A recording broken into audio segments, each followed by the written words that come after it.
tout simplement honorer son nom.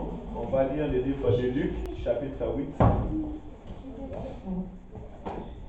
verset 40. C'est une histoire, c'est un témoignage. Luc chapitre 8, verset 40. Je lis la parole au nom du Seigneur Jésus. Je lis la parole au nom du Seigneur Jésus. Amen. À son retour, Jésus fut reçu par la foule, car toute l'attendaient. Et voici, il vint un homme nommé Jairus, qui était chef de la synagogue. Il se jeta à ses pieds et le supplia d'entrer dans sa maison, parce qu'il avait une fille unique d'environ 12 ans qui se mourait. Pendant que Jésus y allait, il était pressé par la foule. Or, il y avait une femme atteinte d'une perte de sang depuis 12 ans. Depuis combien d'années? 12 ans. Depuis 12 ans. Et qui avait dépensé tout son bien. Elle avait dépensé combien? Tout. Et qu'il avait dépensé tout son bien pour le médecin, sans qu'aucun pût la guérir. Elle s'approcha par derrière et toucha le bord du vêtement de Jésus. Qu'est-ce qu'elle avait fait? Il a touché le bord du Elle s'est vêtement de approchée Jésus. par derrière et elle est partie toucher les habits de Jésus. Au même instant, la perte de sang s'arrêta. Et Jésus dit, qui m'a touché? Comme tout s'en défendait, Pierre et ceux qui étaient avec lui dirent, Maître, la foule t'entoure et te presse. Et tu dis, qui m'a touché? Mais Jésus répondit, quelqu'un m'a touché, car je connus qu'une force est sortie de moi. Dis avec moi, une force. Une force. Non, une force. Une force. C'est-à-dire, une force est sortie Une force. de moi. Vous savez, quand vous lisez la parole, il faut aller doucement écouter les choses qui se passent au-delà d'une pensée. Comment tu peux toucher une personne et il va dire qu'une force est sortie de moi? La femme, se voyant découverte, vint tout tremblant, se jeta à ses pieds et déclara devant tout le peuple pourquoi elle l'avait touché et comment elle avait été guérie à l'instant même. Amen. Amen. C'est ce que nous venons de faire. Il y avait aussi un jour une femme qui était sortie devant les gens, comme nous sommes sortis, comme notre Seigneur vient de sortir. Et cette femme commençait à dire, tel que vous me voyez ainsi, je ne t'ai pas permis de marcher au milieu des gens.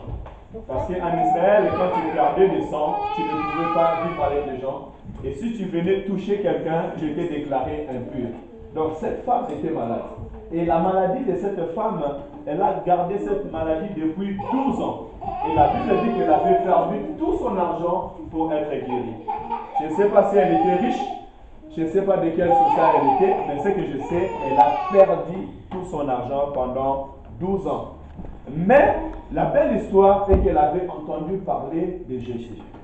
Elle avait entendu parler d'un jeune homme de 33 ans qui marchait. Et cet homme-là, partout il marchait, il faisait des miracles. Partout il marchait, il guérissait. Partout il marchait, il y avait des choses qui se passent. Ce que nous avons entendu aujourd'hui, ça n'a pas commencé d'aujourd'hui. Alléluia. C'est les œuvres de Dieu. Il les a fait depuis les temps anciens et il continue toujours à les faire. Je bénis le Seigneur parce que quand nous lisons la parole et nous voyons ce qu'il fait, nous voyons réellement que nous sommes dans les véritables. Et quand elle avait entendu parler de Jésus, Matthieu expliquera encore plus mieux encore, Matthieu chapitre 9, verset 20. Matthieu dira que cette femme s'est dit en elle-même. Elle a commencé à parler dans son cœur. Elle a dit, si seulement je vais et je touche les pans de ce vêtement, je serai guéri. Et la femme est partie, il y avait la foule. Jésus, quand il marchait, si Jésus est en ville Saint-Étienne, tout Saint-Étienne va aller là-bas. Tout le monde se rappelle là où Jésus est. Mais elle a pris la force, elle a faufilé jusqu'à aller toucher la vie de Jésus. Et lorsqu'elle a touché la vie de Jésus, elle a dit pas. Elle n'a plus peur de sang. Si elle a fait mal, elle a fait mal. Mais quelque chose va se passer à cet instant même. Lorsqu'elle touche la vie de Jésus, Jésus qui était là, il sent la puissance faire dans son corps. Il dit, mais qu'est-ce qui se passe? Cette puissance-là ne sort jamais. Des fois, je dis, ta foi t'a sauvé. Mais lève-toi et marche. Mais là, je sens une puissance qui est sortie de moi. Et pourquoi il a senti cette puissance qui est sortie de lui? Parce qu'il y avait quelque chose en lui la gloire, l'Esprit de Dieu qui est en lui, qui devait se manifester. Mais elle s'est manifestée sans que lui-même puisse en parler, même sans que quelqu'un vienne lui demander. Et là, il va se tourner et dire, mais qui m'a touché? Pierre avait raison, il a dit, mais il y a beaucoup de monde, on te presse, on est à 12 avec tous les gens qui te pressent. Comment tu peux dire que qui m'a touché? Et Jésus dit, j'ai senti une puissance qui est sortie de moi. Alléluia. Amen. Et je veux qu'aujourd'hui, dans ton cœur, tu puisses toucher le cœur de Dieu. Alléluia. Amen. Va toucher l'habit de Jésus. Vous savez pourquoi l'habit? Aujourd'hui, tu vas dire, mais Jésus, il est où? Comment je vais le toucher? Mais tu n'as pas vu Jésus depuis qu'on est là? Alléluia. Amen. Mais tu vois Jésus par ses œuvres parce qu'il est esprit. Cette femme est partie toucher les habits de Jésus. Et tu n'as pas vu les habits de Jésus pour les toucher maintenant? Je te pose la question, est-ce que tu n'as pas vu les habits de Jésus pour les toucher? Mais bien sûr. Les habits, c'est les œuvres. C'est les œuvres. Alléluia. Amen. Voilà pourquoi, au dernier jour, ceux qui auront vécu, ils seront habillés d'un habit nouveau. L'enfant qui était parti de son père, le fils unique, quand il était parti, il a perdu tout son argent en allant dans les débauches, dans les vols, en prenant des femmes et tout. Il a vécu vraiment dans un mauvais vie. Mais le jour qu'il s'est repenti, il a dit, je vais retourner dans la maison de mon père. Quand il est retourné dans la maison de son père était debout devant la maison et il l'a accueilli à bras ouverts. Il a dit, entre dans la maison. Et il a donné ordre à ses serviteurs de partir avec lui, de le laver et de lui donner un nouveau habit. Alléluia. Amen. Ça veut dire que la vie ancienne que tu faisais, tes marches n'étaient pas anciennes, étaient mauvaises, mais maintenant quand tu viens à Jésus, tu prends un nouveau habit. Or, l'œuvre, l'habit de notre Dieu, c'est sa gloire, c'est ses œuvres. L'œuvre de Jésus, c'est pardonner nos péchés. L'œuvre de Jésus, c'est guérir toutes nos maladies. Alléluia. Amen. Aujourd'hui, si tu crois seulement à ce que Jésus-Christ fait, pourquoi nous parlons de ces choses? Parce que cette femme ne pouvait pas aller toucher les habits de Jésus si elle n'avait pas entendu que Jésus guérit. Jésus change de vie, Jésus pardonne des vies. Alléluia. Amen. Alors parce que cette femme avait attendu parler de ces choses, elle est venue maintenant toucher l'habit de Jésus. Et Dieu a permis que ce soir tu puisses écouter ces témoignages. Que tu puisses comprendre que réellement Dieu guérit.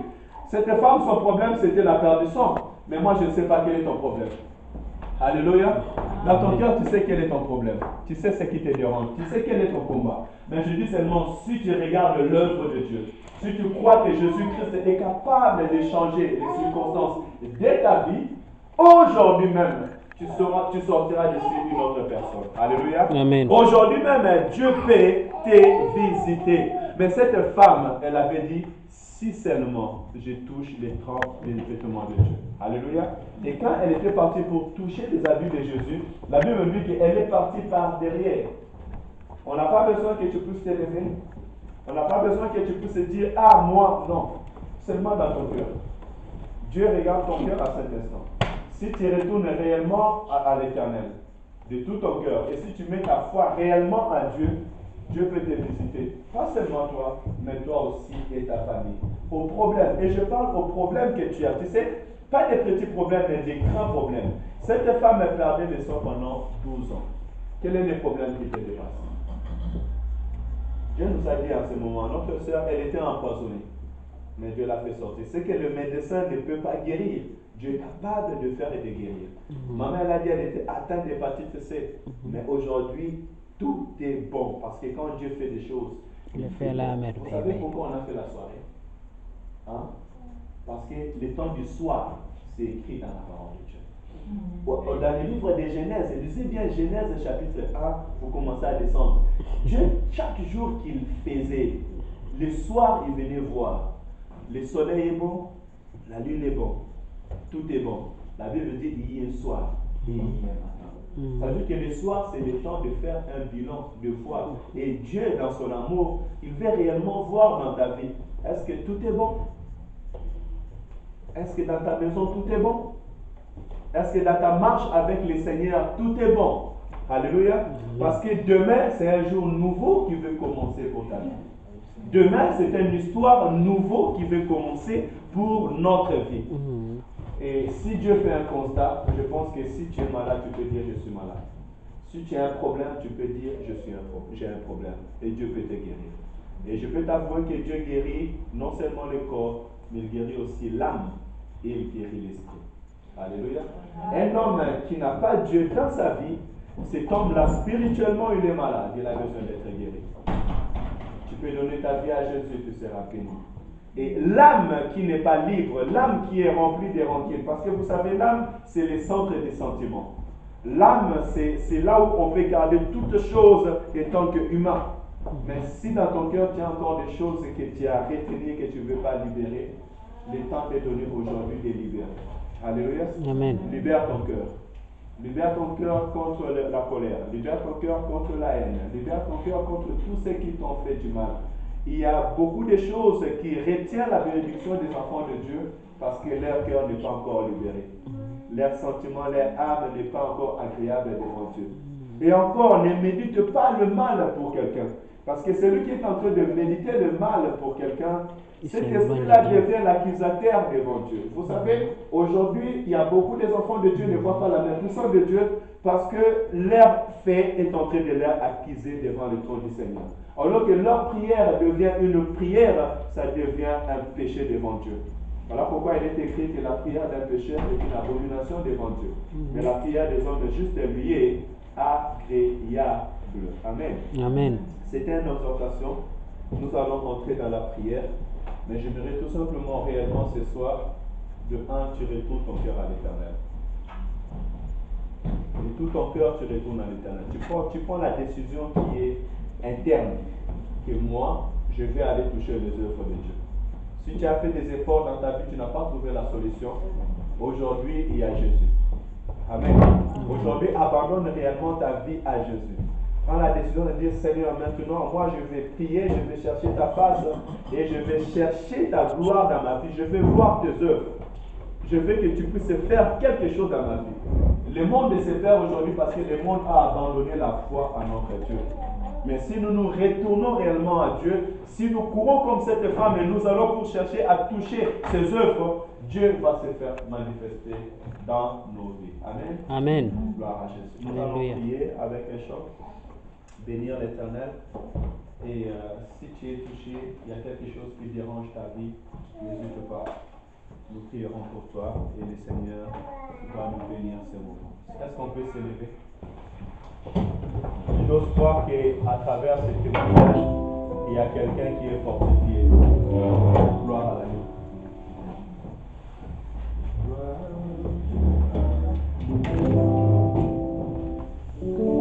Même si tu es là, si tu es en bonne santé et que ta famille est malade, tu pries. Si tu as quelqu'un dans ta maison qui est malade, tu peux prier. Tu as un souci particulier, le temps est là. On veut que Dieu se manifeste dans nos vies maintenant. Mais la première des choses, je te demande de retourner dans ton cœur. S'il y a quelque chose réellement qui te dérange, tu peux commencer à dire ça à Dieu. Je ne sais pas quel est ton problème, mais je te montre Jésus. Tu as écouté ce qu'il fait. Il peut te donner la vie, il peut changer ta vie, il peut te donner la vie éternelle. Il est venu mourir sur la croix pour nous donner la vie éternelle. Aujourd'hui, la porte du ciel est ouverte sur notre vie. Prions à Jésus. Commence à recommander la vie entre les mains de Dieu. Qu'est-ce que tu veux que Dieu fasse dans ta vie? Parle à ton Dieu. Parle au Seigneur. Il est capable de guérir ta vie. Tu peux lui parler comme tu parles à un homme. Commence à dire à Dieu, je te recommande ma vie. Prends le contrôle de ma vie. J'ai essayé, je ne vais pas trouver. J'ai cherché, je ne vais pas trouver. Mais aujourd'hui, je vais aujourd'hui, je vais c'est toi qui as l'Éternel qui est capable de vivre. C'est toi qui es capable de changer ma vie.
avec l'onction d'huile. Et la Bible dit, si l'un de vous a un qu'il vient voir les anciens, ils prieront pour lui avec l'onction d'huile. La prière des hommes fervents a beaucoup d'efficacité.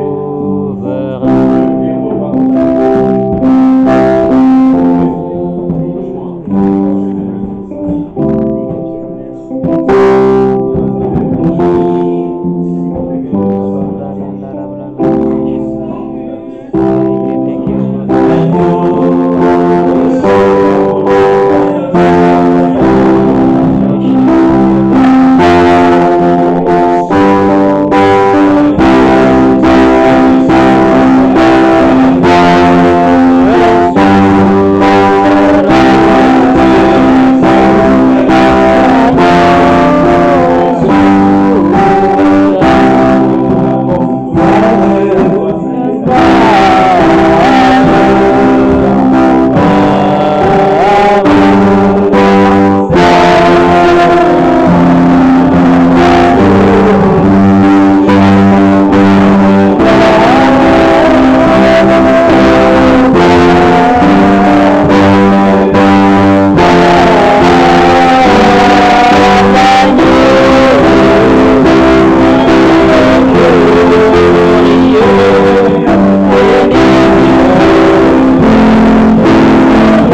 la rababa shanda yerio sonda. Berios koinda edi hata rababa shiare edi hata kanda rabosunda. Redi yerio rababa. Yori shiare rababa kainda le hata kanda yoro hata. Ina sunda rababa shiro. Roshika teria la rababa.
nous sommes venus chercher tes œuvres, chercher les choses que tu fais. On ne veut pas faire confiance aux médecins, on ne veut pas faire confiance au monde, mais nous te faisons confiance. Amen. C'est qui guérit toute maladie. Amen. Il est écrit, le Fils de l'homme a apparu pour détruire les œuvres du diable. Il est écrit que les voleurs ne viennent que pour voler, dérober et détruire. Mais toi, tu es venu pour que tes brebis aient la vie, Père éternel. Parce que la vie que tu nous donnes, nous la recevons maintenant au nom de Jésus. Au nom de Christ Et Jésus. toute œuvre de l'ennemi qu'il a voulu mettre dans notre vie, maintenant soit détruite au nom de Jésus. Au nom de Christ Jésus. Père éternel, regarde tes enfants. On s'est approché de toi. On a écouté les témoignages. Nos cœurs ont été saisis. Agis afin qu'on confesse ton nom, Seigneur. Que nous puissions, Père éternel, toucher tes œuvres. Afin que demain, ceux qui n'ont pas témoigné, le 23 décembre prochain, qu'ils viennent pour témoigner ton nom. Dans le nom de Jésus. Que l'Éternel vous ouvre les portes au nom de Jésus. Amen. Que l'Éternel bénisse vos maisons au nom de Jésus. Amen. Que l'Éternel bénisse vos enfants au nom de Jésus. Amen. Que l'Éternel vous donne la guérison au nom de Jésus. Au nom de Christ Que Jésus. tout ce que vous allez entreprendre, vous ayez du succès et de la réussite au nom de Jésus. Au nom de Christ Jésus. Dominez au nom de Jésus. Amen. Au nom de Jésus. Amen. L'Éternel fera vos problèmes vos marches-pieds. Amen. Amen. Dans le nom de Christ Jésus. Amen.